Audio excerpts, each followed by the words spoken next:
We got to talk the whole show on that one. Hey, if you got this part of the video, you got the live unedited edition Home Gadget Geeks Thursday night, 19th of November, 2020, a year that just keeps giving.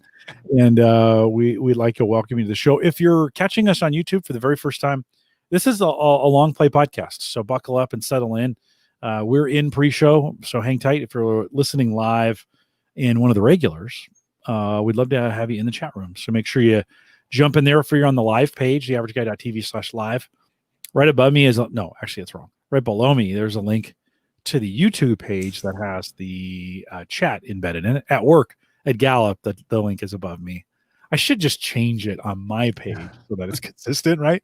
So I remember to say the same thing every time. And then while you're at it, click the like button down there. Just do that. Just get it out of the way so I don't have to beg you for it during the show. And smash that bell. Yeah. Hit the subscribe so you get notified every time you go. So if you're joining live, I see Brian, Dave, Ken was out there, Jim Shoemaker. Welcome. Good to see you guys. We'll get started here in just a few minutes. I got to stop drinking beer before the show, Mike. That is what.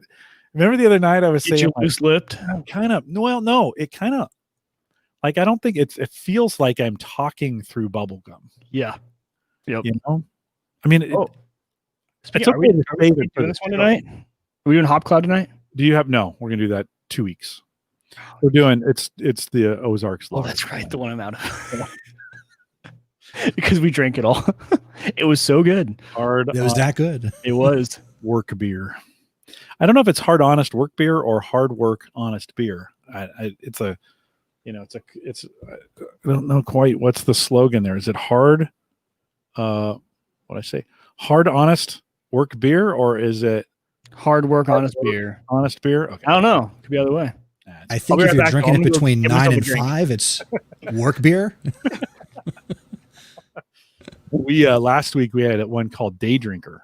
And it was really, really good lager. That was just, it's kind of like a Blue Moon or one of kind of those without so much citrus in it. And it was actually really delightful.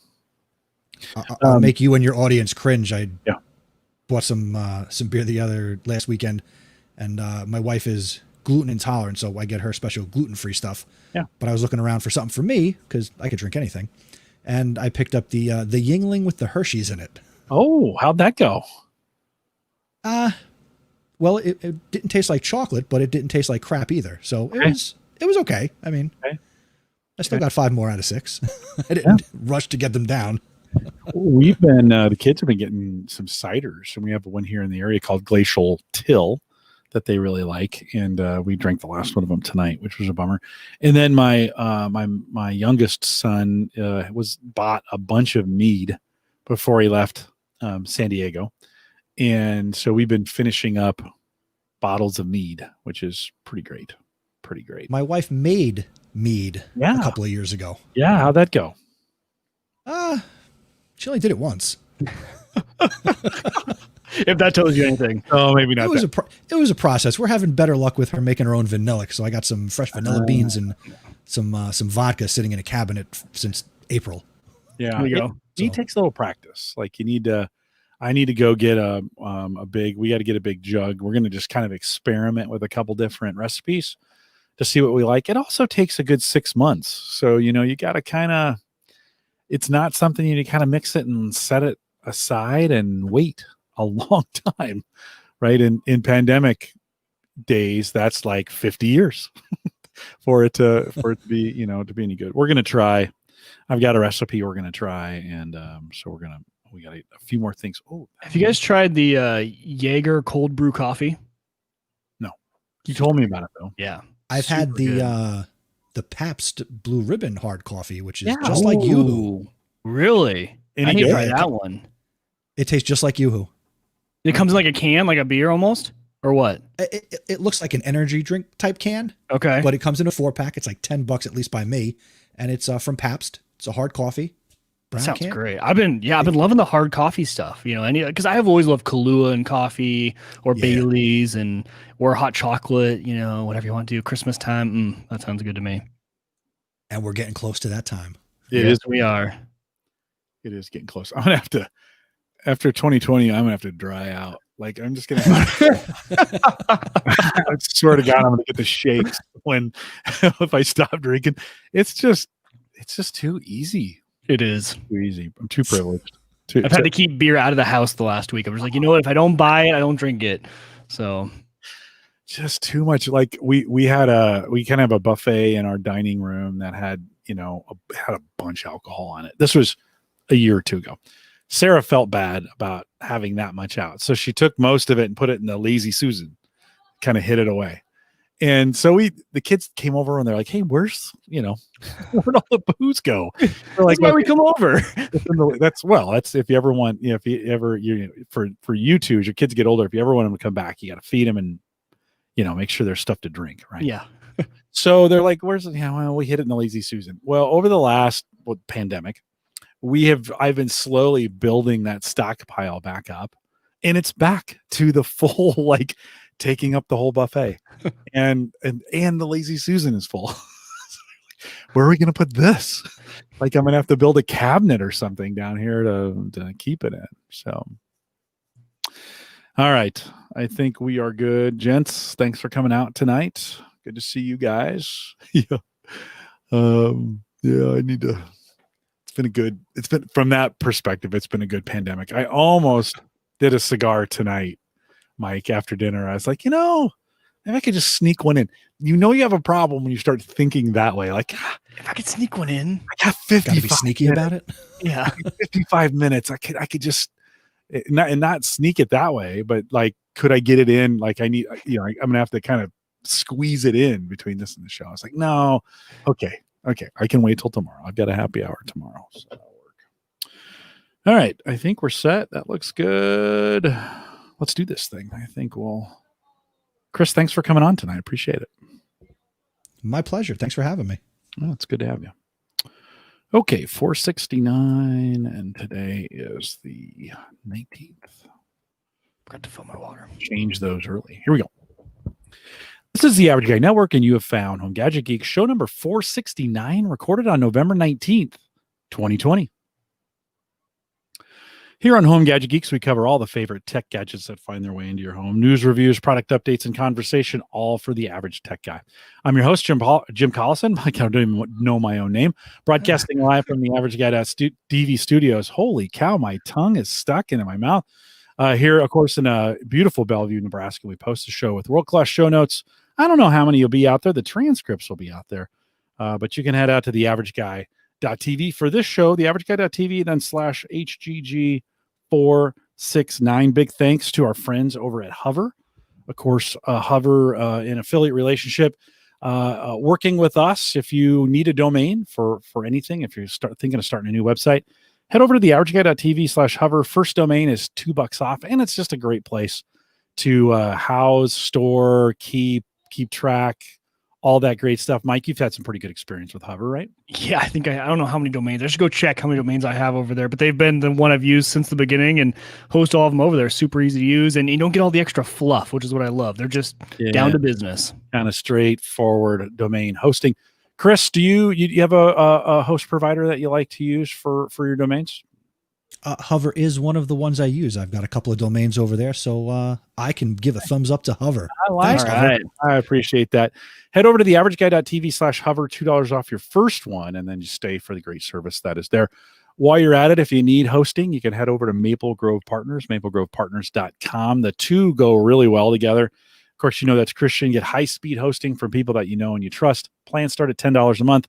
And a lot of great service from Christian. So head out to maplegrovepartners.com. And of course, we appreciate Christian for his partnership here as well. Chris Nessie is with us tonight. Chris, welcome to Home Gadget Geeks. Thanks for having me back. It's I must be doing a good job. This is like my fourth time on the show. Yeah, well, that's good. I've kind of developed about 20 guest hosts that we kind of just roll through about every 6 months that I just like. And so it's fun, right? When you like people. So nobody else was available. That's basically what I would say. Yeah. But Chris, welcome. We're going to catch up with you here in a second. I do want to thank Joe for sending over. Joe, I hope you're feeling better. Joe sent us over the last of the Arkansas beers, and this is an Ozark Lager.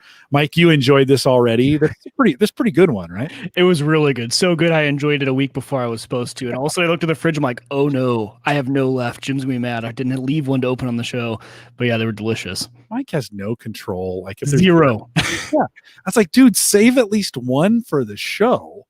And he's like, hey, dude, I drank them all. Yeah. If it's in the house, it gets drunk. Kind of a light lager. Again, that's kind of, that day drinker that we had. Mm-hmm. That's what it kind of reminded me of. Yeah. Well, so Hannah actually had one of these, and she said it reminded her of more of like a more, just a little bit more flavorful, kind of like a Coors Light. Very light, very easy to drink. Yeah. I don't want to relate it to that, but it's a lager. No, I've trashed you about Coors Light in the past, but I fully made the way over to Bud Light. Like I used to dog you about that, but now so Joe, thanks for sending those over. Eric Janowski sent a beer that we'll talk about in 2 weeks. Sammy is back next week in our kind of second annual Thanksgiving Friday kind of update with Samantha, and so she'll be on the show, my daughter, and everybody always looks forward to that one as well. 10th anniversary show is coming up here December 3rd, 10 years of Home Gadget Geeks, Home Tech before that. And I want you to do one thing for me. So head over to homegadgetgeeks.com. That'll take you to our pod page. There's a microphone right there. You can just click on that and leave a message for us. And kind of what I'm looking for, whether you're a long-time listener, first-time caller, short-time listener, you've called a lot, you email me every week, whatever. I don't care. Get over there. We're just looking for some messages. And I'm not necessarily, if you hung around, if you've been around the home server show community very long, the joke about congratulatory backslapping, right? That was a comment that was made in our first year when we did the home server show. We kind of celebrated ourselves. I don't want it to necessarily be that, but I just kind of want some interesting tidbits from you. You can say whatever you want, favorite parts of the show, whatever, what things gadgets you bought as a part of the show, whatever you want. It's 30 seconds. That's it. 30 seconds. It's going to cut you off. So long-winded folks, you got 30 seconds. Short-winded folks, you got 30 seconds. Head over to homegadgetgeeks.com. Leave us a message. That show's coming up here in a couple weeks. So get busy on it right now. And love to have your messages.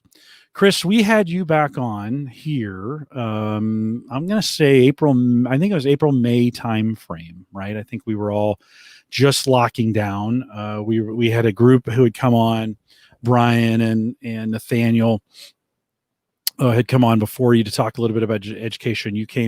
Your education situation's a little bit different in what you both do and teach. Can you catch us up, Chris? Just tell us a little bit again. What's your day job? What do you do? What are you responsible for now, even in the middle of the pandemic? All right. So, well, first, the last time I was here, I had hair. So look what it's done to me. Holy cow. COVID just really stinks. Just I gave up basically when, so it's new, it's light, it's airy, it's fresh. Mm-hmm. So, and I don't have the patience to let it grow back, but thank you. Yeah. Thank you. Looks it's good. Not all the way. I'm, as short as it'll go, that there's still something there. Yeah. But anyway, so I'm a high school social studies teacher by day. I have a passion for education and a passion for technology. So there's a nice intersection there for me and what I do. I'm also a podcaster. I teach at the college level. I'm an adjunct professor of communication at Rutgers University, and I'm married. I have 2 children, and I'm going crazier as the days go by. Okay, maybe these shows should become kind of an intervention for some people. Are you really okay? Are you making it? Do I need to send someone out? Are you trapped in the house? Are you okay, Chris? I need to get on the mailing list for the drinks. It's a pretty good gig. There's these stores that you go into, and then you can just take them right off the shelf, and they just beep, and it's touchless, and they have masks. We are fortunate to have listeners, very generous listeners that send those to us. But so you're still, so from a high school perspective, when we caught up with you in the spring, it was kind of messy. Like there was a lot of unknowns at that point, right? It was very messy. We were at a point in education where teachers were being asked to do things they had never done before on very short notice. and notice is even too long of a time period. So it was, I mean, it was exciting. And at that point, a lot of people that know me were like, "Oh, Chris, this is like your Super Bowl. You like, this is, you were built, you've been training for this forever. Like you are the house of ed tech. You are the guy. This is you." And yeah, I saw some success, but not without the trouble that went with it. And, we talked about it back then, but it was low student engagement. I was ready and raring to go and, doing live streams using StreamYard to conduct my classes. And, at the high school level, it was challenging and there were things way beyond anybody's control, like getting access to devices, getting reliable access to reliable internet service. And I'm not saying those problems are gone even now. It's better. One of the biggest improvements from the spring to here in the fall is I get engagement. So whereas we were just kind of trying to land the plane at the end of the school year last year, now we're back in the air and we're still kind of, I hate this, we're kind of building the plane as we go in some respects. And that frustrates me on so many levels. But Chris, do you feel like at least the plane has a frame this time? Like if it's getting put together in the air, at least has a frame for something, or is it still as like the spring felt like literally you were trying to piece it together? Somebody threw you in the air and you were trying to assemble it. Some days, yes. And some days it feels like it's Wonder Woman's invisible plane for those out there who get that. Oh yeah. In what way? In what way does it feel invisible to you? Because sometimes I still, as much as I have knowledge and skill and know what I'm doing, so to speak, there are some days that I'm at a loss for what to do when, I know I have students who are struggling and it's beyond my control. It's beyond their control. And I got into education because I care about people and I care about the kids I teach. And when I can't help them, that just, it hurts. Yeah. It's legitimate hurt. Yeah. Do you feel like from a technology perspective, have you, and maybe what have you learned in that? Has it gotten better? And what have you learned over the course? The advantage to having you this late in the year is that you're now 3 months into the fall, right? And so there's even more water that's gone under the bridge. So anything new that you've learned, or where have things gotten better technology wise? For me and people like me, I think the thing we've gotten better at is patience. And you might not think that goes with technology, but if you use technology, you have to be patient with technology. Even when I set things up at home and it's like, plug this in, hit the button, wait 10 seconds, you got to sometimes wait 15 seconds for things to connect to the Wi-Fi and, things of that nature. So I've learned to be more patient. I've learned to have more empathy and, be even more understanding of whether it's my colleagues that are asking me for help with technology or my students. And I'm in a Google Meet and I'm trying to have them share their screen and, it's a lagging connection and I need to help support them use a specific website we might be using for an activity in class. So patience, empathy, just that's the biggest skill right now. Right. Do you feel like you've gotten any better at that? Have you gotten more patient, more compassionate as time has gone on, or are you hit the end of your rope? I've hit the end of my rope for other reasons, but definitely from day to day, full of empathy, full of compassion, teaching with grace and just a lot of understanding right now. And I think that's something that, for anybody in your audience, here live or listening after the fact, if you're not a teacher, you might not fully understand what we go through and what it takes. And take some pause. And if your children are at home or they were at home, know that teachers are dealing with a lot right now. Even people like me where I'm worrying about somebody else's kids, but I've also got my own 2 kids at home as well that I'm responsible for because they're also home and virtual. So it's just a lot. It's a lot to keep track of and a lot to kind of worry about. Are you 100% virtual? Let's talk about high school. Are you 100% virtual there? High school is 100% virtual. My school has been that way.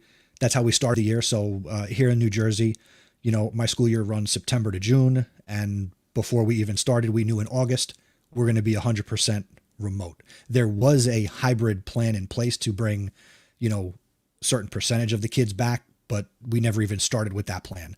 And they announced before school started, we're going to be virtual through the first half of the school year. So I am remote until February 1st. And I don't think I'm going back in February. Not the way things are looking here in New Jersey, the nation. So I think this whole school year, I will be 100% remote the whole year. We were talking a little bit about that in pre-show, just kind of feeling like, it's so funny when this first happened in March, we went home and I remember being in a meeting like the 19th of March, and we started saying, okay, how long is this going to go? That we kind of started a pool. People were saying like June and July, and July felt like that. Oh my gosh, that was going to be July was be 100 years, right? And we all missed it. We all kind of missed it from that planning standpoint. Brian in the chat room says we just got Microsoft Teams for our students and staff. So much better overall with tech, but lots of tech help stuff now does take patience. And Chris, that's kind of what I've heard. Do you feel like though the students are getting better? Maybe the parents are getting better. Like, are we getting better at the tech because we have to after this long? Definitely. Again, when I was here in the spring, I talked about a lack of engagement. So again, I had students in the spring who, when we went out on March 13th, oh, what a Friday it was, through the end of the year, I had kids who I didn't see or hear from since then. I don't know where they are. I don't know what happened to them. They were gone. Now, starting the year virtual, my students, and I still teach ninth graders, so God bless freshmen. God bless me. Yeah. They attend, they show up. So that's the biggest hurdle that they overcome. Attendance and showing up to these Google Meets is like 90% of the battle. Yeah. And they do show up.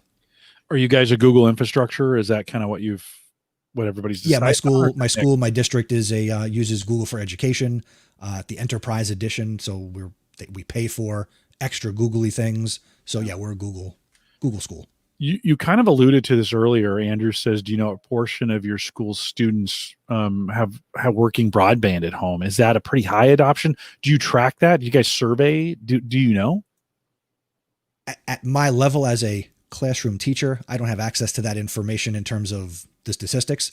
I do know that my community, it's an urban school district, that every kid has access to internet that the district is providing.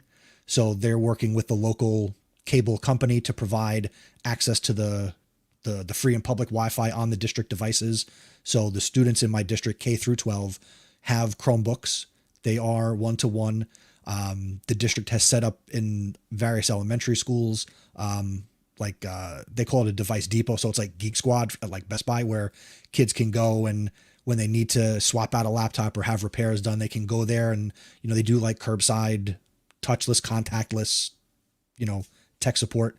But the kids do have access. But I also know that some of my students, depending on where they are in their house or their apartment, the connection isn't that great. Wireless is what it is. And, even here at my own house, I've had my own, I'm hardwired, from my office and I still have issues. So I can only imagine what these kids and some of these families are having to deal with. But in theory, they should all be connected. Do you think some of the kids disappeared just because they didn't have access early in the spring? Like, you didn't see them because like they just couldn't get connected, or do you think some just the opportunity in chaos to just kind of bow out? I think it's a little bit of both. Yeah. Couldn't get connected. I'll use the excuse that I couldn't get connected, or some apathy, some lazy, some I don't care. Right. So it's all over the spectrum, but was what it was. Brian says in the chat, he said, yeah, for us, it's about 50%. Some have tried to get by on their cell phone hotspots, but we supplied families with MiFis who needed them. And that's a pretty common, are folks in your district, and maybe you don't know, but can people apply if they don't have it, and they apply for things to get help with broadband? Yeah, so even in the spring, companies like T-Mobile, Verizon, they made it known that they were going to make things available, whether it's these, personal hotspots. I know Sprint, T-Mobile, whatever, I don't know who merged with who recently, but they're doing I think it's the Sprint 10 million or the T-Mobile 10 million and this is where I don't think it moves fast enough. They're like, over the next 5 years, we want to get 10 million students connected, for free. Well, we need 10 million students connected yesterday. Yeah. So I mean, Chris, do you think that though this will fix, it doesn't fix it this year, but over the next 5, do you think we get eventually to a spot where the every student is connected? Does this show the emphasis on having connectivity at home? Do you think we get there, or 2 years from now things kind of wrap it up and we go back to where we were before? I really hope so. I think this pandemic and everything going on has really magnified a lot of the blemishes that exist in public education. And this has caused a lot of things to speed up in terms of what districts around the country, maybe what their technology plans were, in terms of maybe we were planning to go 1-to-1 and all of a sudden we have to go 1-to-1. I know that was the case in my district where we had laptops available for kids to use in the building, and it was 1-to-1 while we were. Is that what that means? Yeah. Okay. Yeah. 1-to-1 is every kid has a device. So that was available in the building during the school day, but my students in the district didn't take devices home.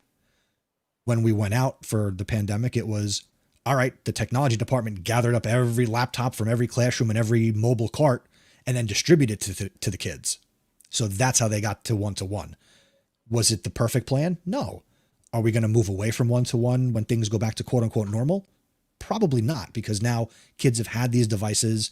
Mm-hmm. They will be accustomed to using them and having the access regularly. And, as a teacher, to know consistently that when my kids go home, they've got access to the technology, that's going to make my job easier because I know they got access. And I think over the next 2, 3, 5 years, we're going to take what we've learned in this 12 to 18 month period, and hopefully we learn some lessons. I know things are going to change at the top with a new commissioner of education when, things settle down at the federal level. So hopefully, like all good educators should do, we reflect, we make adjustments, we grow, and we move forward. Chris, anything you'd keep from this time as we think, there's you've had new opportunities in this and to do some things that maybe you couldn't have done before. I don't know if that sentence was correct, but anything you'll keep or hope that you'll keep going forward that you're doing, technology-wise in particular? Tech-wise, taking advantage of some of the tools and the screencasting opportunities and creating the content. I was big on taking advantage of the face-to-face time with my kids in traditional times, but creating screencasts and tutorial videos and making content and sending that to my kids. And, it's just become so easy. This year at the start of the year, I use a tool called Loom, Loom, which is, a free screen capture tutorial maker that, I can also send a video of just me. And when it emails the kid a link, there's a nice Gmail plugin. It'll let me know when whoever I sent the video to watches the video. So if I'm taking the time to make a quick 2-minute screencast for a student, I know when they watched it. So I there's that return on the investment of my time that I know the kid watched it, because they'll email and say, thank you so much, Mr. Nessie. I watched the video. Because I also say, let me know when you watched it, so I know that you watched it. So things like that, taking my time to create and go above and beyond to make some content, whether it's for the entire class or for 1 or 2 kids, I'm going to keep doing that because it's working. I always thought podcasting would fit really well in this from a model perspective. So let me explain my model, which is what we do. We have a weekly kind of program where we talk about things. I watch DIYers who maybe do 3 or 4 shows a week, and they just show what they're doing. It's literally them just saying, I'm building this barn. I'm going to show you exactly how I do it. Or I watch some shipbuilders, or I watch guys who fix cars. I have learned so much that way. And I thought, without actually necessarily even doing anything. I mean, I think I've been able to apply some of those things to other things here at the house to go, oh yeah, oh, I saw somebody do this, I had to do it that way. That makes sense. I always thought that would make sense from a teaching perspective to do your teaching as a podcast, and then the connection times, or really just to have the meetup, right? That's just now the meetup time. Does that work? Do forms of it work? Have you been doing anything like that where you've kind of turned it into a podcast as opposed to it being a teaching time? It does the same thing. Forms of that work in education, the term we would use would be flipped learning, flipping the classroom, where we would create the content or have students consume content, whether I create it or I send them to YouTube or listen to an actual podcast. They consume the content. And then when we have our meeting time, we've done the heavy lifting. Now we can have time for activities and, really get into the nitty gritty of the topics. Me being a podcaster, I didn't do that. I like live. So I would live stream. I do my classes live. There are times where I will record what I'm doing to make it available after the fact, certain lectures and, different presentations I'll do.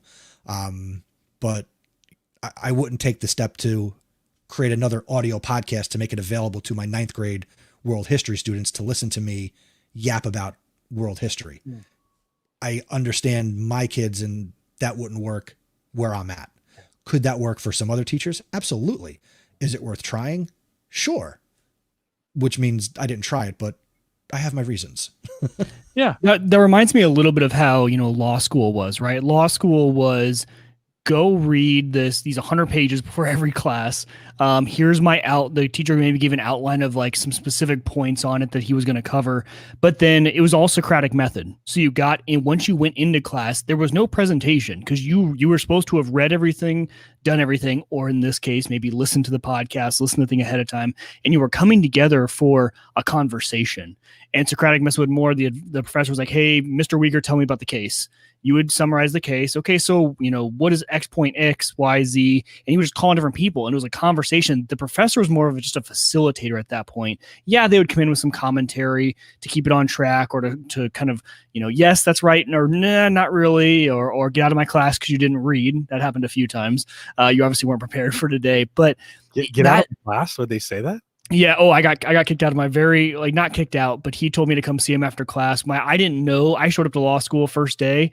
We had an old Army guy teaching constitutional law, and I didn't know there was an assignment for his class on the very first day. And he said, come down and see me. And so I came down to him. He goes, this is the first day of class, Mr. Collision, that's not going to fly, and everything like that. But he goes, this was a pass on the first day. After that, you were just out. He said, get up, pack your stuff, get out if you hadn't read anything like that. So not that it'd be that serious, but that took so much discipline that was honestly hard for us 22, 23, 24, 25-year-olds to kind of do that much prep work ahead of time.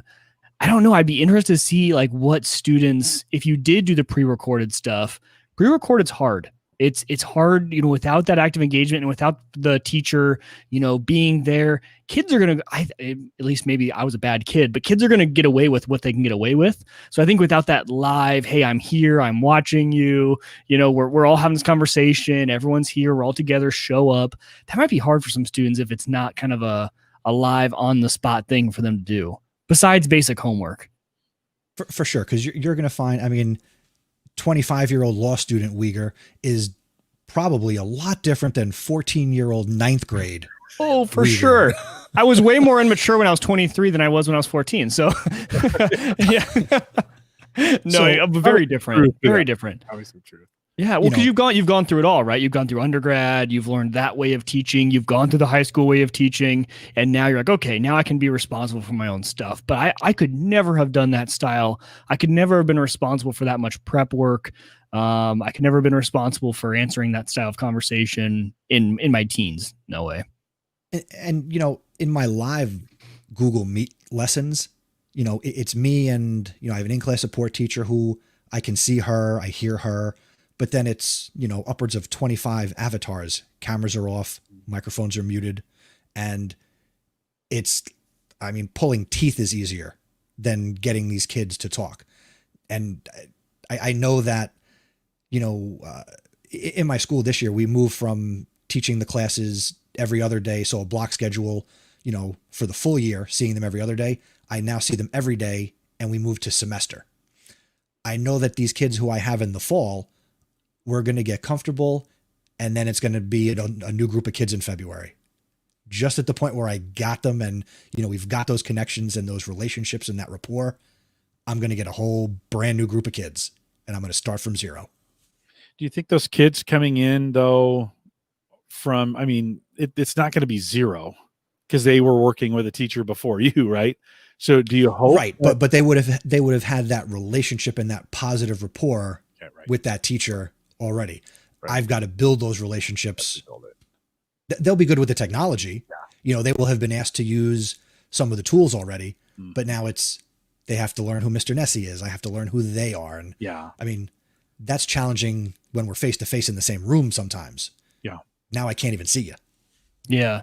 So relationship with the students is interesting. Have you noticed on the relationships amongst the students, when I was in high school, my biggest driver to get to school was to see my buddy John, maybe catch Sally Sue's eye in the hallway, like interact with people. So you'd have your class, and then in between class, you get that nice little break where you can go interact with all your friends, and they're not getting that in between classes. Does their focus, I think like that would have really affected my focus, right? Because you can at least get those breaks, go to your locker, get stuff, interact, talk to your buddies. They're not getting that like personal interaction. Is it affecting kind of how those students' relationships are working? Are they less engaged than they were before later in the day? I'm really curious how mentally this is affecting the students, not having that physical interaction when they're remote all the time. That might be sometimes the only interaction they're having with peers of their own is maybe during class. And obviously, you don't want them talking amongst themselves during class. Right. Well, the talking amongst themselves, again, whether you're a teacher using Zoom or Google Meet, you do have the chat. So there are some times where I can see in the chat that the students they're talking about some stuff. Yeah. It may not be related to the topic, and I kind of let that go because it's not really interrupting me the way it would be if, Bill and Joe are yakking it up in the back of the classroom. Them talking in the chat room doesn't disrupt my flow. Sometimes I see it and I want to laugh or, whatever they're talking about. So that's one aspect. Definitely them not seeing each other. School is a social place, and you're right. They're not getting that. That's where, for places around the country where high school athletics has been able to happen, that's been good for those kids because they're a part of their team. They get to interact with other young people, through competition. So like in my school, they had football, they had soccer, they had some of the fall sports here in New Jersey. So I know that some of those kids were having their social emotional needs met. It was just funny because, I do the public address announcing for my school. I'm the voice of the zebras. And early in the year, I said to my kids in the Google Meet, I said, come out to the football game this Friday. I'm the voice. I play music, blah, blah, blah. Come up to the press box. You can meet me. I'll be there live. So I had a couple of kids come one Friday night, and they knocked on the door and like, are you Mr. Nessie? I'm like, yeah, who are you? Because I don't see their faces. They're like, oh, we're so-and-so. We're in your block 2 class. I'm like, oh, fist bump. Nice to meet you. 6 feet apart, mask on.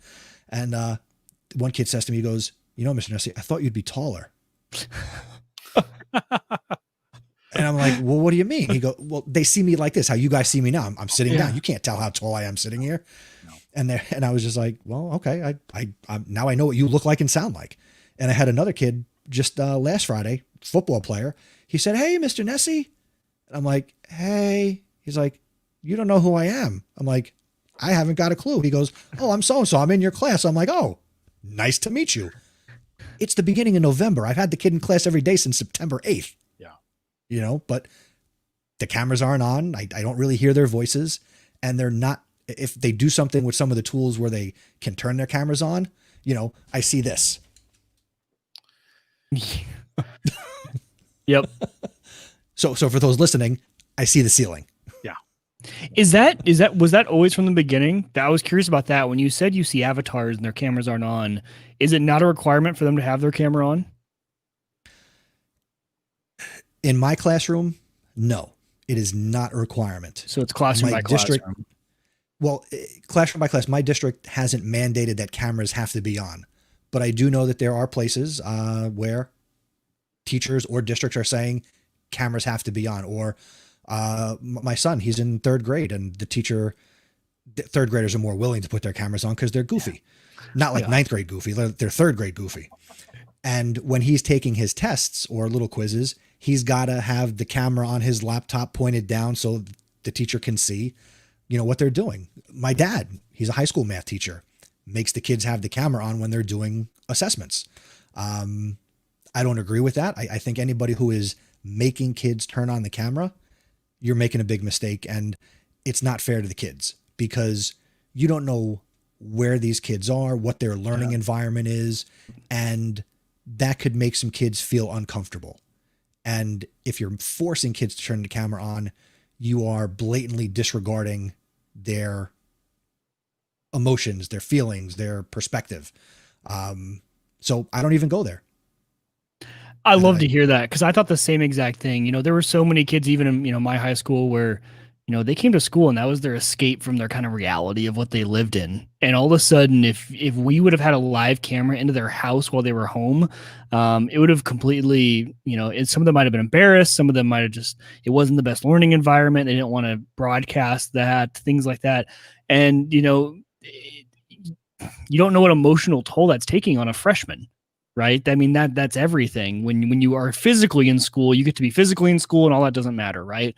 Your clothes might be the only thing that people can judge you on. But as soon as you flip that camera on, I like that stance, but that's got to be a hard stance for all the reasons you just mentioned.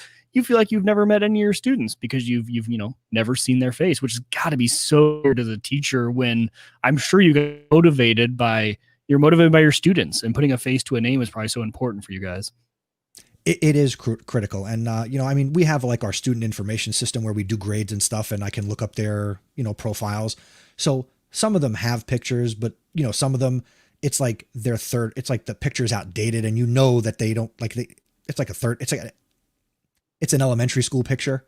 Yeah. So it's not current. It's tough.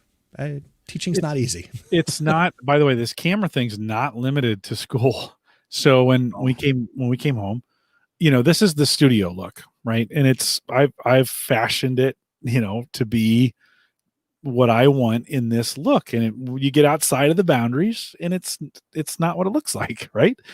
Chaos ensues. A little bit. This is our kind of our basement area. We have storage down here and we hang some extra shirts over off to the side, kind of use it as some extra storage down here. Well, my work friends, they were used to seeing this, or my office at work, and the work computer's here, and I would just turn the camera on and face it this way, and it would face right into the basement. And people could not get past I have some shelves with some boxes on them and sleeping bags and the cat box and some other things, right? People just couldn't get past that. Mike, you had some coworkers who said your background, not coworkers, clients. Yeah. Who said, hey, your background's not professional. Yeah. So, what are you in your garage? It's not very professional. And they didn't even tell it to my face. They told it to my boss, who then had to give me the comment. And I had to find, now I'm upstairs in my dining room, and because the background is a bunch of family portraits, and it kind of looks like an office background. They don't realize I'm in my dining room, because I live in a small house, a little ranch style house, and there's not much room. Either I'm in my bedroom or I'm in my dining room or I'm down here. This is where all my tech is. And this is where I have the best audio. This is where, it's like a workshop, right? It's an unfinished basement with a workshop in the background, and it's kind of the rustic style. But that comment still just kills me. I think about my background every single call now. It made me so self-conscious. So that's why I say I can totally, I don't know how that would affect a 14-year-old. If you're embarrassed at all by your background and kids are commenting on it, they're going to get a text that's something about their background that they see. And it made me self-conscious. I will never, ever get on a work call down here ever again. That's the interesting. So I get kids who, if it goes on when we're all together in a Google Meet, it's like by accident. But something I'll also do is I'll open up a separate Google Meet. So I call that like the one-on-one help room. So if a kid has a question they don't want to ask in front of everybody or in the chat, they can go in this other Google Meet where I'm also active and on with the camera. And, there they will turn the camera on when it's just me and the kid. So I have heard some voices and they feel more comfortable. Definitely the voice thing though. I know when I ask a question and I hear silence that they're trying to type it out, and I'm just like, Uyghur, Just turn on your microphone and say it. It'll be a whole lot faster. Yeah, exactly. Otherwise, there's this big delay between my question and them trying to type out their response. So, right. Well, I eventually went and bought some curtains, and because they went like these are people who know me. Like these are coworkers who are like, I was like, guys, get past it. Like it's just a thing. Like it's more convenient for me to have the camera on this way right now than to sign into my studio computer, set all that up, bring the microphone over. They already thought the microphone was crazy to have, until the pandemic, and then they all wanted one. And so I had to put some curtains up, and just to kind of keep the distractions down. So I didn't totally understand that, Chris, until that happened to me. And then I'm like, oh, I get this. I get this now. And I when folks join in, it's funny. Everybody's really worried about their background. And I'm not. I really don't care. I mean, there's a lot of things I could do with this. I'm actually changing it around all the time. I'm moving things in my background. I don't care. But that's not the way it is for everybody. And so good for you for kind of recognizing that. But then there's people like me who, when I show up to the faculty meeting or when I first signed on to my classes, it's like, oh, look at this guy and his microphone. And yeah, right. No, right on.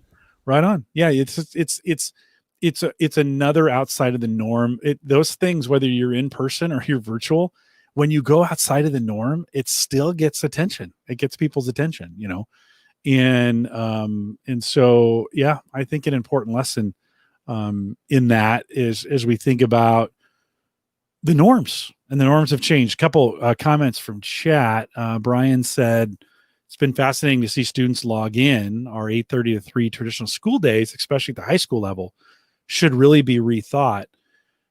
Chris, any thoughts on that? Yeah, definitely. So, I mean, there are a lot of school districts, my own included, where they've taken the physical school day, 8 to 2:20, and just made it virtual. So my classes are still 80 minutes.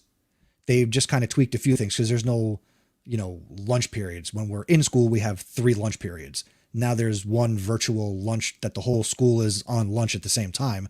So there are 10 minutes between the Google Meets, but that 10 minutes flies by. If we had 10 minutes between classes in the building, there'd be chaos and a lot of things could happen in 10 minutes.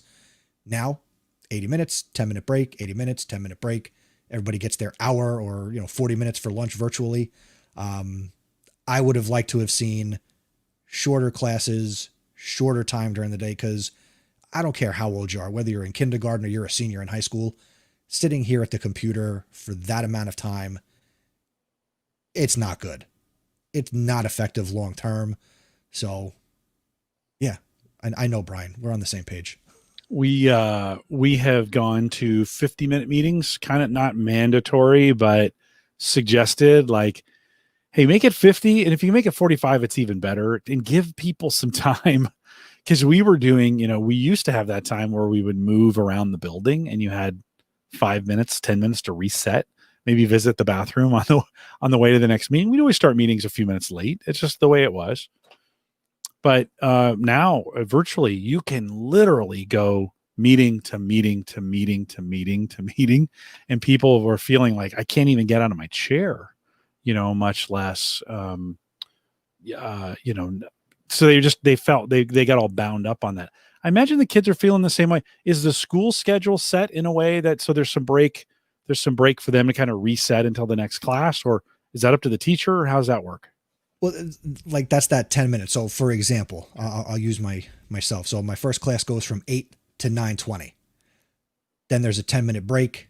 The period 2 starts at 9:30. That goes till 10:50. Then there's a 10-minute break. Kids might have a class at 11.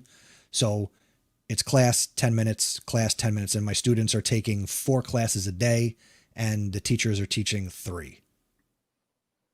We get our lunch and our prep. Yeah. You feel just as effective as before, less effective, more effective? As we think about this in this space, how are you feeling about the mode? I'm not quite sure I understand what you mean. So think back to last year at this time. You were in class doing this, and you kind of felt like you had some amount of effectiveness with the students. In other words, your ability to teach them their grades, their scores, those kinds of things. Because the spring was a mess, but now that we're a year later, the way you're teaching now, do you feel less effective in the teaching that you're doing? I don't know how I would rate my effectiveness. I mean, I think what I'm doing the best I can. And so right. That's all I can ask of myself. Would I prefer to be in my classroom with, 25 to 30 kids in the same room? Yes. I can see more, I can hear more. There are times where I can use the breakout room feature in a Google Meet where I can have the kids in smaller group settings, and I can bounce from group to group to group. But when I'm not in there, I don't know what's happening.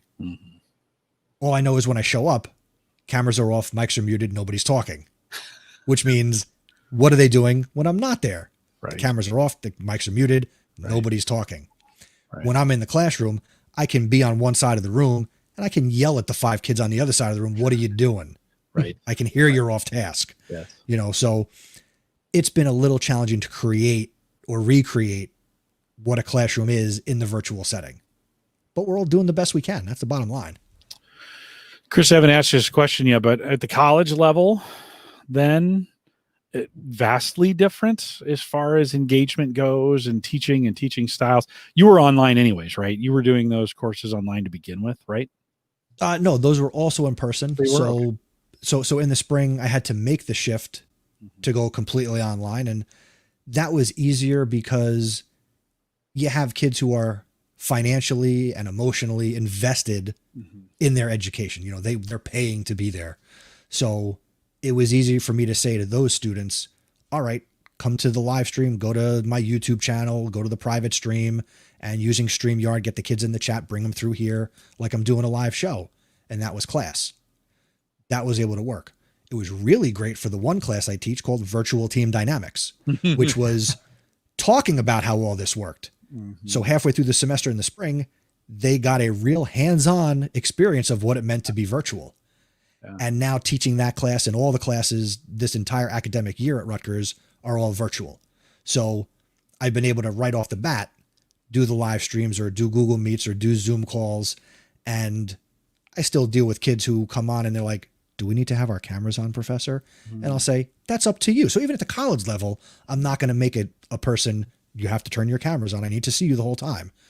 But I know that some college educators think it's okay to make adults turn their cameras on. So it's been an experience. Other Jim says cameras open you up to legal reporting by what goes on. Absolutely. So is that true? It is true. Yep. I mean, so if I don't see it, if I don't see something, I don't have to say something. Right. Yeah. Mike, I don't know about you, but for me, and Chris, you can weigh in on this too. I love the camera on in the professional setting. I love camera on. I don't like talking to a picture or just audio. Like I'm not a big fan of that. And early on, I would say I would join a call and then, they have their cameras off and I'd say, you going to turn your camera on? Like just a question, you going to turn it on? And a few would go, no, like I'm not today, I'm not doing it today. And I would peer pressure them into turning it on, and some wouldn't, some weren't. Now, and Mike, I guess this is where I want to ask you too. Now, if I just show up with the camera on, I hear them fumbling to get their camera on. I don't even need to say it anymore. They're kind of like, oh, give me a second, I'll turn my camera on. Almost like if you join a call and somebody else is on camera, you should be on camera too. Is kind of what I don't want to say the rules, but the norms have come. Mike, for you, any different? No, yeah, those norms are true. I wish they weren't, in my scenario, only on the client-facing side. I think it's sometimes really awkward, especially with like opposing counsel. We're having discussions, and there have been deals that I worked on. This one deal lasted about a year, and me and the other opposing counsel finally got in the gist of we're good with no cameras. She had kids, I had kids. Like we know we had dogs. Like, you know what? Let's just do, because I miss, honestly, on a lot of calls, I do miss the conference call with no face, mainly because I'm a pacer. And in my office at work, I get on my headset and I just pace around the room. That's how I think best. And I can't sit in front of a computer and pace. And so whenever I got on calls, I would pace, and I can't do that now. Especially on external calls when I'm doing a lot of negotiating and I need to be kind of fully present. I'm too wrapped up in looking at you to be fully thinking. So, but you're right. All internal calls now are pretty much all video. If someone doesn't have it on and everyone else does, it's kind of just, you start to see one person turns it on and then all the other just start to click, click, click, click, click, and they go on.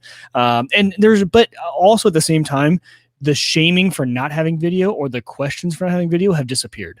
If someone's video stays off, we all just assume you got a kid at home, he's on your lap. You're doing something else. You're, doing a load of laundry while you're on a call. No big deal. Like, we all get it. So that question and like, oh, we can't see you. Remember that? Like, that comment was so common in the first part of quarantine with, hey, we can't see you. Where are you? And that's gone away, which I really appreciate, because there have been days where it's been I cannot be on video. I have a sick kid at home. I've got this, for whatever reason. And, my kid was running late, so I didn't get a shower quite yet. And I'm in a ball cap and this is a client meeting. Not going to turn my video on just quite yet, things like that where, but the questions have gone away. I'm fine either way. I really don't mind whether people turn their video on or off. I would probably now prefer them off. I would say I'm not a huge fan of them on all the time. I was in the beginning. I was a big fan of video in the beginning. But now, for internal meetings of a tight group that sees each other all the time, that's fine for video. But I'm not a fan otherwise. I don't know why. I've become less disenfranchised with the idea of video on all these calls. What happens when you're franchised? Nobody ever says that one. Like, right? Yeah. I'm franchised. I'm franchised into it. I got it. Yeah. And I don't know when that changed for me. I don't know what it has been. It's almost just exhausting at this point with video on every single call. And I think mainly in business, I think it's because of this. And maybe this is bad. And maybe this will change the way we do meetings.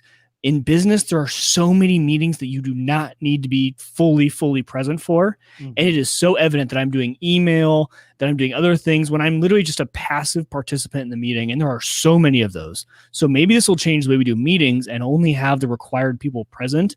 But there are meetings where I am technically required, right? I need to be listening to this, but only passively. Like, I'm there for, be listening kind of, and then, oh, hey, Mike, on the legal issue of this, what is it? And boom, boom, boom. Then I'm there, right? And I've been listening, but I'm also cranking out an email. I'm drafting a document while I'm doing that.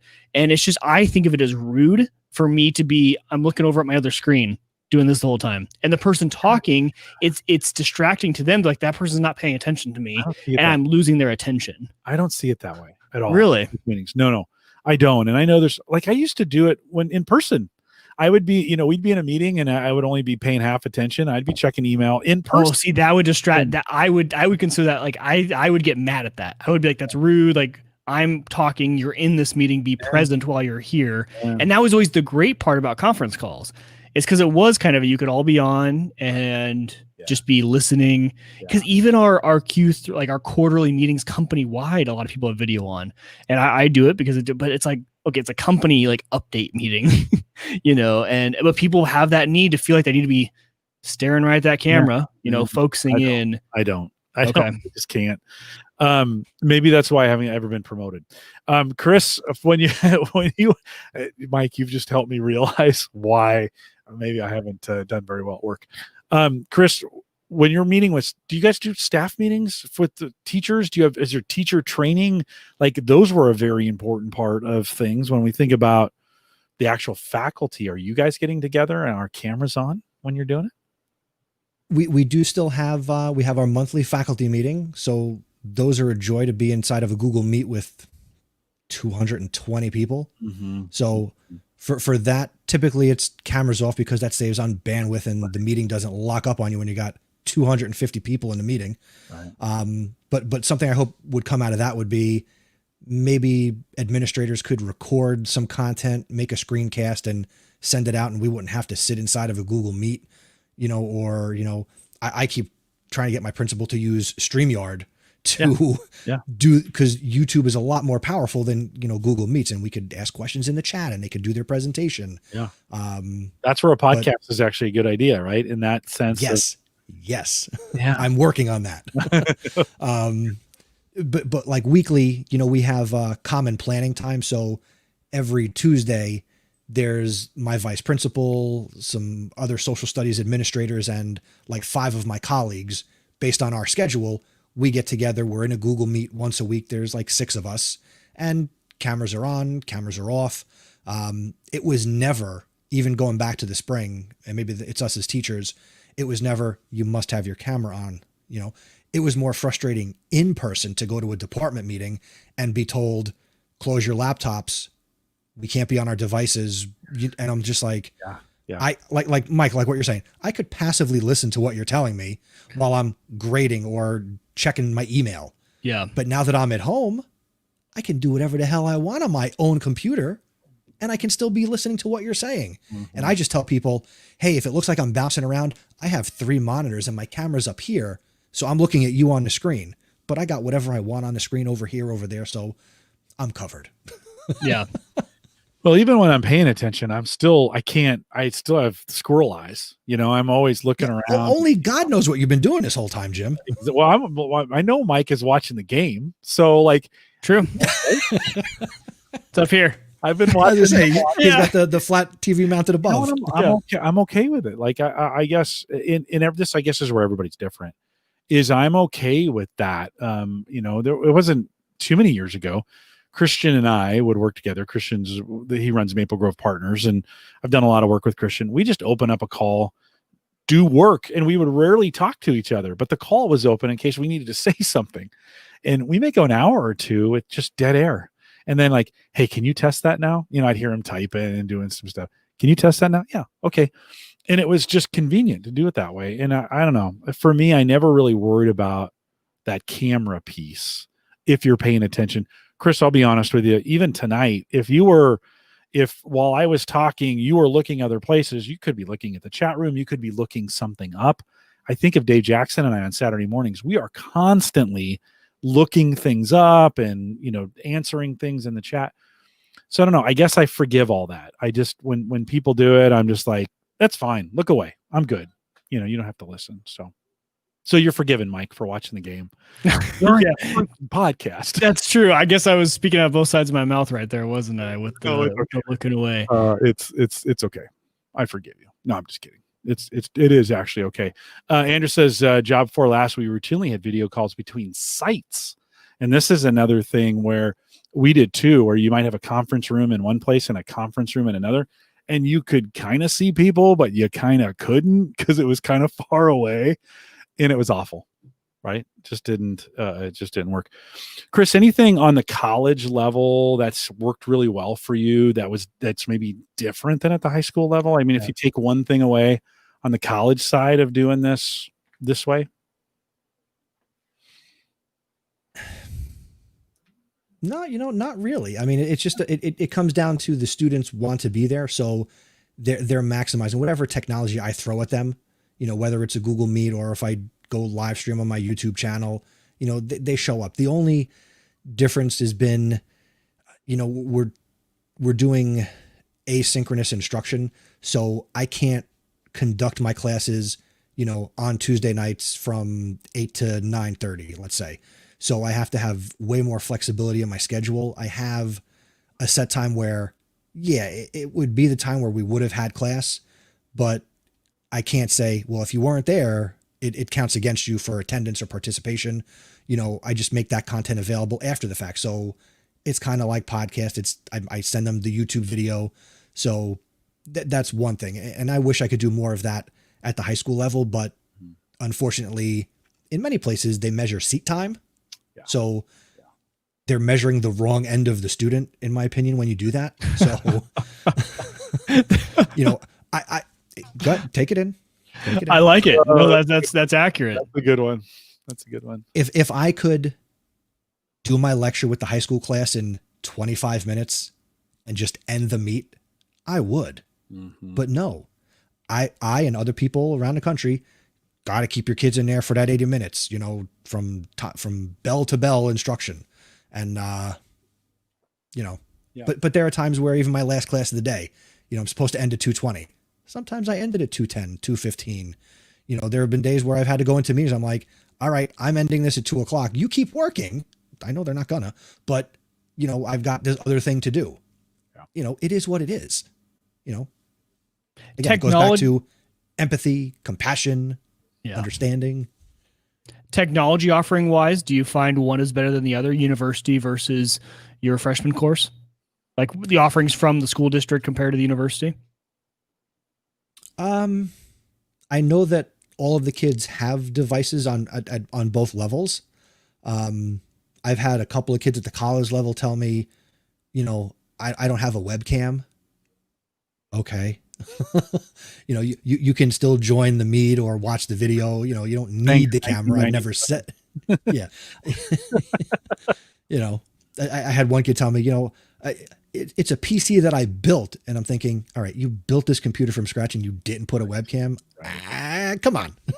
Didn't buy a webcam. That's probably what they'd say, right? Yeah. Chris, looking ahead to the spring? Okay, so fall's over, right? For the most part, we're getting pretty close. Are you guys going to do school in December? Will you have classes? I know a lot of colleges are stopping at Thanksgiving, and then Christmas break or winter break is all December and a good chunk of January. How are you guys? At Rutgers, I can't speak for other institutions, but at Rutgers, the school year has been said it's virtual, so they're keeping the same calendar. So my fall semester ends December 7th, December 8th, when it normally would. Okay. And then they've got their winter break, and then the spring semester starts virtually at the end of January. Same calendar, just everything's remote. That makes sense. Yeah. My daughter is in person, and they did not want people going home at Thanksgiving. And it's good thinking now with everything spiking at the moment, going home at Thanksgiving, coming back for 2 weeks. And then, it seemed like a Petri dish, right? Experiment, right? So they were like, but even more so than normal college time. Yeah, exactly. No, I think it's changed. I really do for the folks that are meeting in person. The beginning of the semester was just all hands on deck, literally, and a bunch of kids got infected right away, and then they seem to have kind of gotten it figured out on campus, and I think they're doing better now than they were at the beginning of the semester for in person. She's still scared to death. You'll hear from Sammy. I guess next week Thanksgiving. Yep. Yeah. Yep. So you'll hear from Sammy next Friday on that. We're going to talk a little bit about what it's like to be in a college newsroom during a major election, which will be super fun. And then we'll talk a little bit about kind of being on campus during this COVID situation. So it'll be kind of the follow-up, Chris, to this conversation that we're having here. But for you, since you're 100% virtual on both ends, I guess that makes sense. Calendar stays the same. Yeah, cool. Chris, you started a new podcast in the middle of all of this. And sure, why not? And yeah, why not? In the middle of all this. But maybe a little bit different than what people think.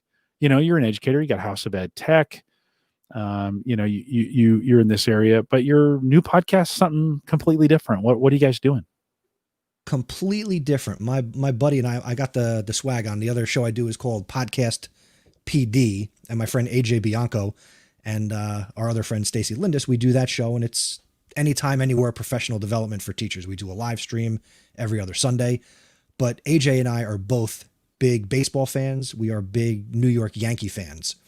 And we decided just a couple of weeks ago, hey, why don't we start a podcast about the Yankees? Fan podcast. We can just talk baseball and just not do anything with education, but we can do all the fun stuff with the live streaming and podcasting that we've enjoyed for the last couple of years.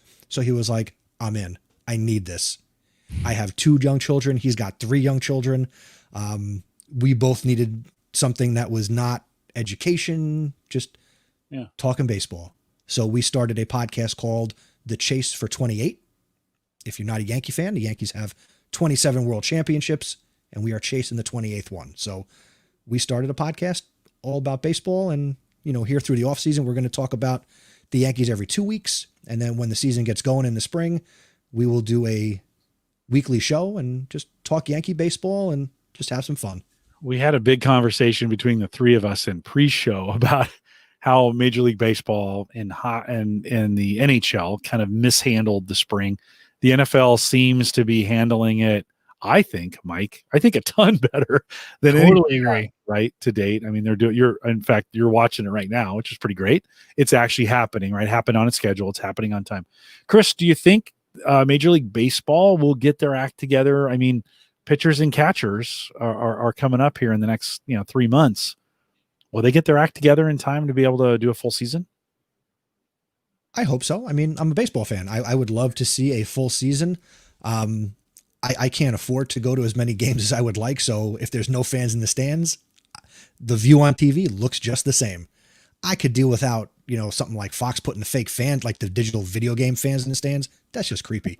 But the crowd noise, that's cool. Mm-hmm. As long as it looks good on TV, that's fine. Let them play. And I hope that they do get that together. I think all the leagues, as they go through their off seasons, will revise their COVID plans or, what their bubbles will look like. I know, with the NBA looking to start, I think in January, they just had the draft the other night.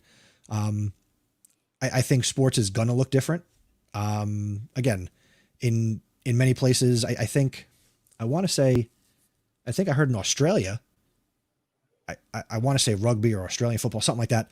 They've been able to hold major sporting events where they've got 60,000 fans in the stands, so wow. They're doing it right. Whereas here, we got the Dodgers win the World Series and you got a guy who tests positive for COVID and is out running around celebrating without his mask on. Well, you got to America. We got to be number one at something, and we are definitely number one at COVID. We are so good at COVID. It's unbelievable. We win at COVID. We should joke about that. Mike, do you think back-to-back world champs, baby? Mike, did you watch the World Series at No. all? Are you baseball guy? Normally, would you have? If the Royals are in it, yes, but otherwise, no. Okay. Yeah, it was hard. I don't think Chris, did you watch the World Series? I did. I mean, I wasn't fully invested. It was like background, like it was on just because, it's the World Series. I'm a baseball guy. But yeah. I wasn't invested. Yeah, no, it was really hard. It was hard to watch any of those. And yet I've been invested in the NFL. What I was mentioning in pre-show, I've gotten hooked on the YouTube 10-minute summaries of each game. So Sunday night, I don't watch anything through the weekend. By the way, I've stopped watching college football altogether. Like that used to be all day Saturday. I watch zero college football now, which can't be good, right?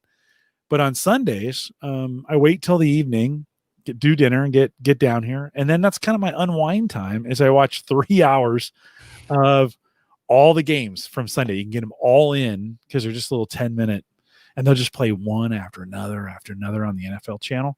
It's been super, like I've really liked that. Mike, you had mentioned tonight there's some Twitch influencers that are talking about the game as it's being played, right? I think it's Cardinals Seahawks. Yeah, it's kind of cool. NFL teamed up with Twitch and some of their top streamers. So, Tim the Tap Man, if you're a Twitch guy, you know who he is. Nick Merckx, all those guys, they have teamed up. So on their actual channel, so if you go to Tim the Tap Man's channel, you're watching the game. It's a way for you to watch the game. He's in the corner talking about the game, but they also have an overlay. My favorite part is the NFL overlay that you can they're like, okay, on this drive, are they going to pass for 50 yards, run for 50 yards, or neither? Right. And then it's a competition amongst the fans of that channel. So not only are you in with a guy that you usually watch, you listen to, you love being part of the community, you're competing with all the people. He's talking to chat the whole time. Just, okay, chat. And he's like, Brett Favre or whatever. And he's like, and everyone's like, oh, in the chat, they're all ranting over their favorite quarterback. It is the most interactive sports experience I've ever had.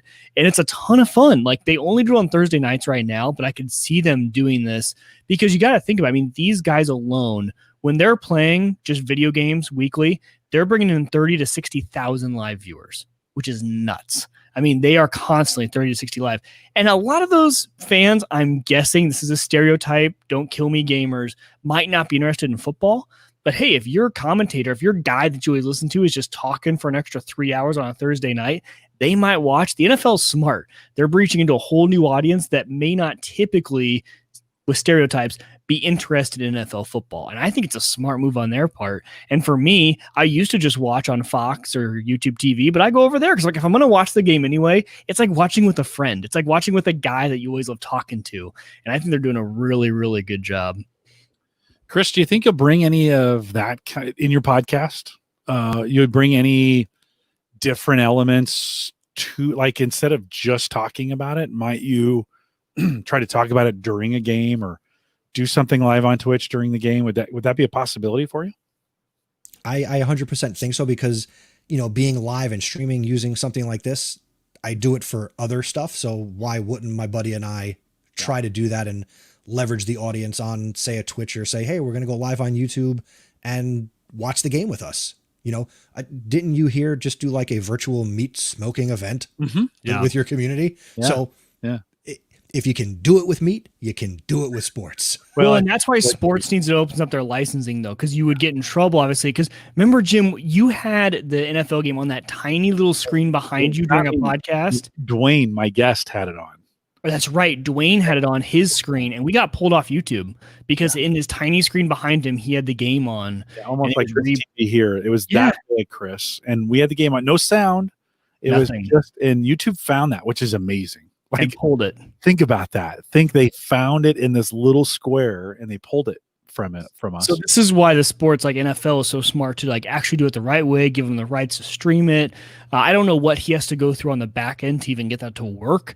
I can't imagine it's easy, but they need to open that up because, Chris, I mean, that's a perfect opportunity for you and your fans to do that exactly. Even if you're just listening to on the radio while you guys are talking, if you're an audio only podcast or watching it, it's such a good way to get interaction into the sport. Chris, Mike and I are Kansas City fans. We hope the Yankees never win another game ever. Just to be honest, just to be 100%, we would be fine if the Yankees lost every game for the rest of our lives. But you're certainly passionate about it. Where do you hope the podcast goes? I mean, sure, it's an outlet of doing something different, but kind of what are the hopes and dreams on this thing? What would be a success for you?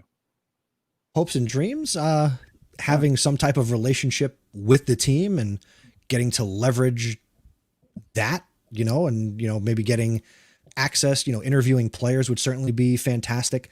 Maybe we should have started it way back in the spring where nobody was playing and, you hear that all these people were available and, doing interviews.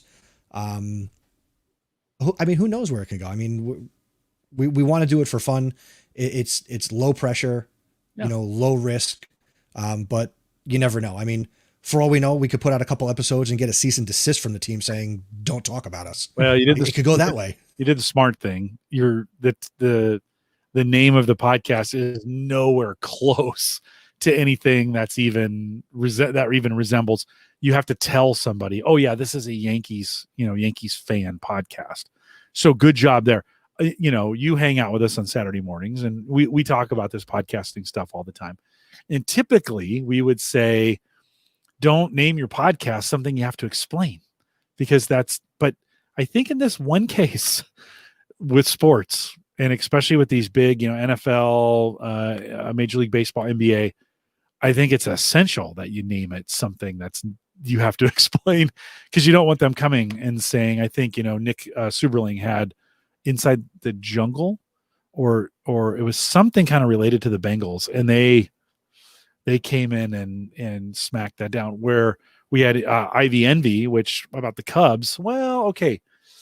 Ivy isn't really what they, so you've got some ability to kind of distance yourself, but yet grow a fan base. Have you looked at other Yankees podcasts? Have you I imagine, the Yankees are super popular. There's got to be. There are other podcasts out there. Not as creative with the name. Some of them have Yankees right in the title. So the things that I considered and like you just told stories about, there are podcasts out there that haven't considered that, or, they use terms and things that might be trademarked or that the team uses where, the chase for 28, I'd have to, if I told that to somebody wearing a Yankee hat outside the stadium, I said, oh, I do a podcast called The Chase for 28. They would get it. If I was talking to somebody, no offense, Mike, if I'm saying to Mike, who's a Kansas City fan, I do a baseball podcast called The Chase for 28. You might say, oh, what's that about? And the term would go over your head. Yeah. But, us Royals are on like the chase for what, 2, 3? So that number, I can't imagine people are up. Our third. Yeah, we're trying to win our third.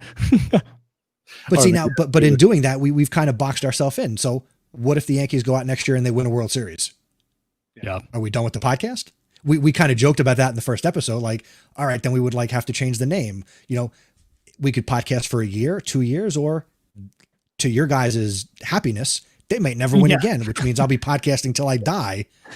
And Jim's very excited. There you go. I wish you all the best success, Chris. I hope you podcast for many years more to come. years. Yes. 0-28. Listen, there's easiest compliment we can give. There's only one other team, and that's the Patriots that I hate more than the Yankees. And so it's but we hate them because they're winners. Like, they are winners. They have 28 or they have 27 in this case. And we're very used to being losers, except for recently with the Chiefs. We're finally coming through here. That's working out. That's where that part's working out pretty well to be a Chiefs fan the last couple of years. Still not a Husker fan. Not a good time still. No. But college football is a mess. It is just a mess. Like, it's a weird, that's why I haven't watched any games. You're like, do they matter? Like, do they even matter at this? Are they even really playing? Right. Are these high school kids that they brought in? I just have not, like, the college is meaningless at this point. So I just don't. It's been super hard. Well, Chris, good luck and good fortunes, not for the Yankees, but for you. May it be I can't Thank you, Jim. I appreciate that. It'd be like saying I like Tom Brady. I just can't say it, right? So no, good luck to you and that. And then we'll check back in with you as we think about spring, again, as we get through the winter time and think about spring. We'll check back in with you again and see how the podcast is going, how school's going. Do you, and you got to have some hope for the spring, right? As we think about potential vaccine that has come out, we're getting better at this, a change in administration here in the United States. You got to have some hope going forward to the spring, I would think, don't you? I got a lot of hope. Hope springs eternal. Hope has 20/20 vision, Well, good. I do too. And Mike, I have hope because crypto is. Have you seen Bitcoin, Chris? Do you follow Bitcoin at all? Are you a Bitcoin guy? Have you followed? I don't have any, but is it something like $17,000 a coin or some ridiculous thing? It hit 18 today. Yeah. And of course it did, because how many coins do you guys have? Mike thought it was going to drop about 3 weeks ago, and it was at 11,000 just a few weeks ago. And it went on the biggest run it's gone on since 2000. That was at the 17 run, it was 2017, right? When it went in December of 17, end of 18. And so I played that completely wrong, and I sold a few weeks ago, expecting to get back in when it dropped, and obviously it has not done that. So I left a lot of money on the table there. Crazy days. Unlike Bitcoin, the real things I have some hope over. I think as we think about the spring going forward and all the great stuff that's out there. Chris, good luck. I will continue to see you as you come out on Saturday mornings for Ask the Podcast Coach. But thanks for being a friend of the show. Thanks for coming back and doing this again.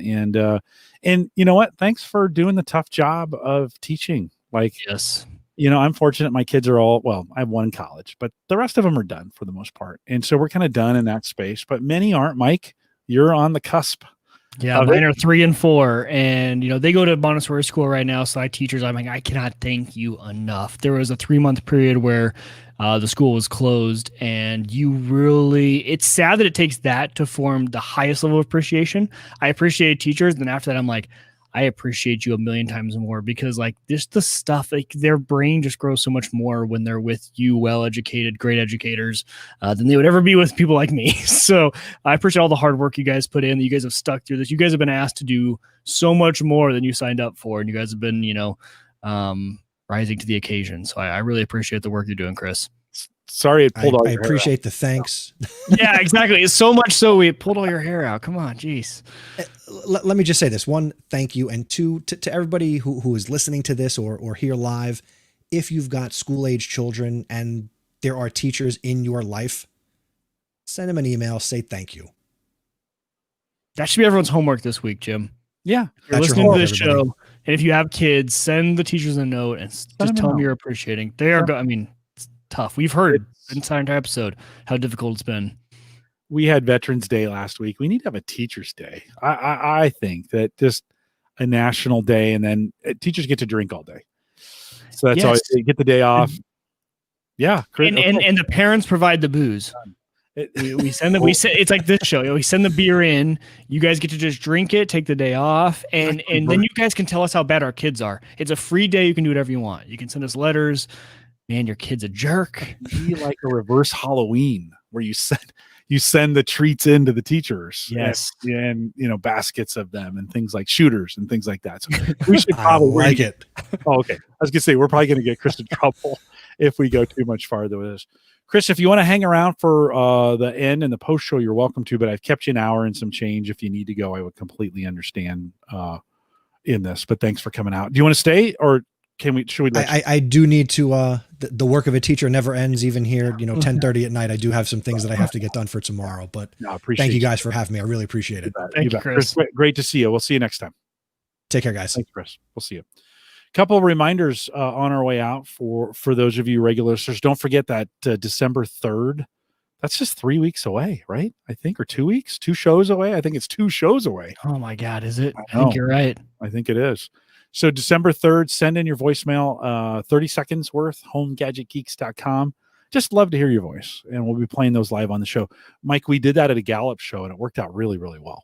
So I'm excited. Yeah, but you are right. 2 weeks away. Next week is Thanksgiving, so no show on Thursday. In Friday, are you doing a live, Jim, or are you doing recorded? Friday live, same time. So it'll be 8 p.m. Friday, Sammy and me. Yep. And we'll talk about her life. So it'll be kind of fun. You guys like Sammy, so jump in here and listen to her.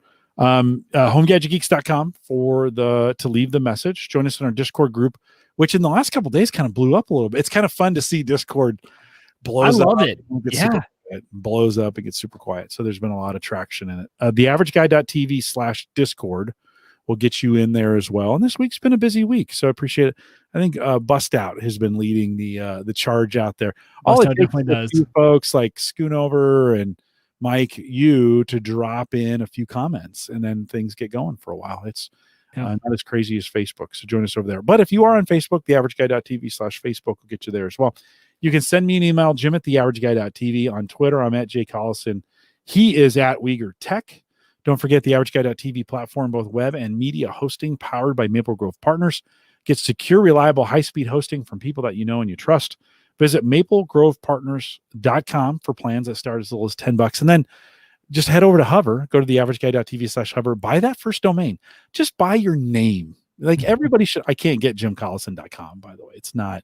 Is Mike Uyghur? Have you ever looked at it? I have it. Yep. You've got it. I have it. It's on Hover. It is. Yep. TheAverageGuy.tv/Hover. Get $2 off your first, and support the network, by the way. We get $2 as well. Super helpful. And head out to TheAverageGuy.tv/Hover. Mike, Thanksgiving is on its way. You guys staying in town? You head out? You do anything? What's the family tradition for Thanksgiving? Yeah, tradition is to have a big old family blowout. But no, we're keeping our finger on kind of the pulse of everything. But the max we are going to do is we're going to head down to Kansas City and just be with my parents. So my parents and my family would be the extent, and my sister. But everyone's just, hey, if you have the most minor of exposure, we're just going to call it off this year. It's no big deal. We're kind of keeping it up as like we all understand. So it's going to be just us and my parents, unless someone has an exposure, and then we're just going to call it off. Yeah, it's a good call. But it's tough not seeing the grandparents. I mean, that's been the hardest part for me, is not seeing my grandma on both sides. And, so you got to always make an extra effort to, send them a message, give them a call. We've dropped by with the kids and within their yard and kind of like, hey, come out to your front door and wave to them. And they love seeing the grandkids. So check in on your grandparents and things like that, because this time can get really lonely for them. I got a funny story about my mom. Maybe I'll save it till next time. Jim Shoemaker in technology. Jim Shoemaker says Teacher Appreciation Day is Tuesday, May 4th, 2021. So I kind of figured there was already one out there. Yeah, we should celebrate that. as well. We are live every Thursday, except next week it'll be Friday. So don't forget, Thursday's Thanksgiving here in the U.S. Friday, 8 p.m. Central, 9 Eastern. But every other week, it's Thursday. The week after that is the big anniversary show. We are live 8 p.m. Central, 9 Eastern out here at theaverageguy.tv/live, going into our 11th year.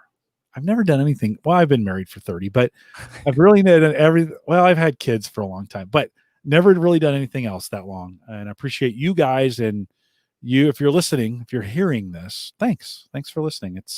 It's fun to know that a couple, I don't know, 500 to 1,000 of you, I don't know what that means, listen to it every single week, and we appreciate it. We'll wrap this up so Mike can finish his NFL game. With that, I'll say goodbye, everybody. No, there was a fight going on. That's the only reason. Like, as you were saying that, yeah, they're all in a fight right now. What's the score? 16-17, I think. And super close. Where are we at? It's third quarter with about 10 to play, I think. I got plenty of time. Oh, third quarter with 5 to play. Yeah, they all just all of a sudden were, and I'm like, what's going on? They're all in the midfield, just like throwing haymakers. That Russell Wilson is as old as he is, man. That guy can move. And then Murray, dude, how tiny he is. Like both of those, and Kyler Murray for Arizona, like both those guys, those compact quarterbacks, and just insane. Oh, so it looks like, wow. Okay. 2 players just started the whole thing, and then everyone decided they want to fight. Are they? I don't know. We're going to see. All their teammates tried to separate those two because it was 2 guys that just all of a sudden started going at it. So now they're all back good. I don't think anyone got ejected. It was a 15-yard penalty on someone. So and they all have COVID. Yeah, right. No kidding. Now they all have COVID. Okay, so that's been the interesting part is like my hockey league's still going. So the rule is you wear masks all the way up until you get on the ice, and you can decide if you want to wear it or not on the ice. 99% of us don't wear it on the ice, right? Like, because in hockey, I mean, you're not getting up real close. It's not basketball where you're pushing on them and stuff like that. And in a novice hockey, we're just skating around. It's like skating around an ice rink. You're more than 6 feet apart. But then you come back as soon as you get off the ice, you get in the locker room, it's masks. But they're probably going to, I think, with all the new restrictions. I know Omaha's been thinking about doing some of that stuff for like 10 people indoors, and that would totally shut down our hockey league again. So yeah, I think we're shutting down.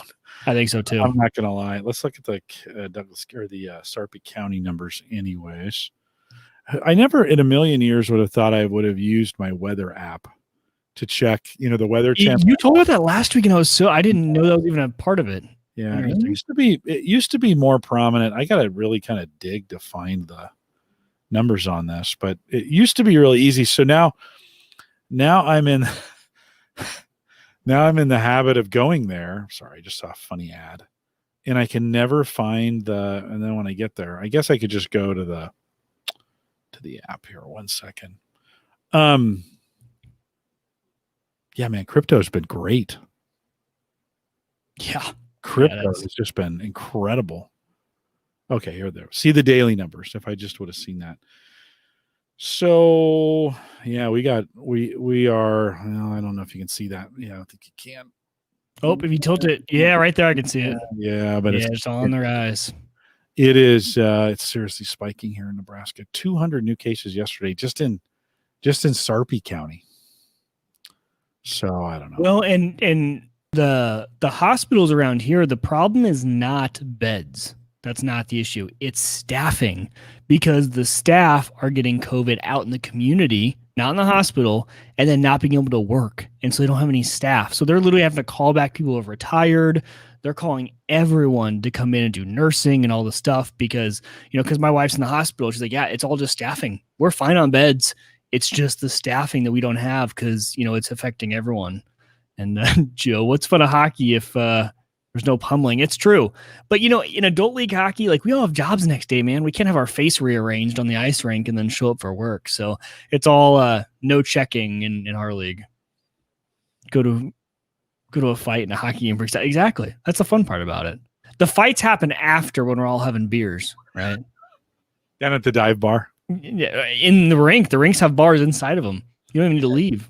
Good stuff, by the way. This Yeah. Joe, thanks for sending those. Like 4 really good beers. That's Really why they all disappeared from my fridge before I could talk about the last 2. Yeah. They're good. Really, really, really. Joe, I hope you're feeling better too. Yep. And that, yeah. Tonight, Sarah said, can I have one of the day drinkers? I had one left. It's like, yeah, he gifted it. Yes. I guess. Yes, I guess you can have it. I went and picked up my turkey yesterday. Went down to Hy-Vee, 20 pounds. So we'll get that thing out Tuesday probably and get it in the fridge, maybe even Monday, get it in the fridge, start getting it thaw. And then how are you going to cook it? We're going to roast it or smoke it on the grill.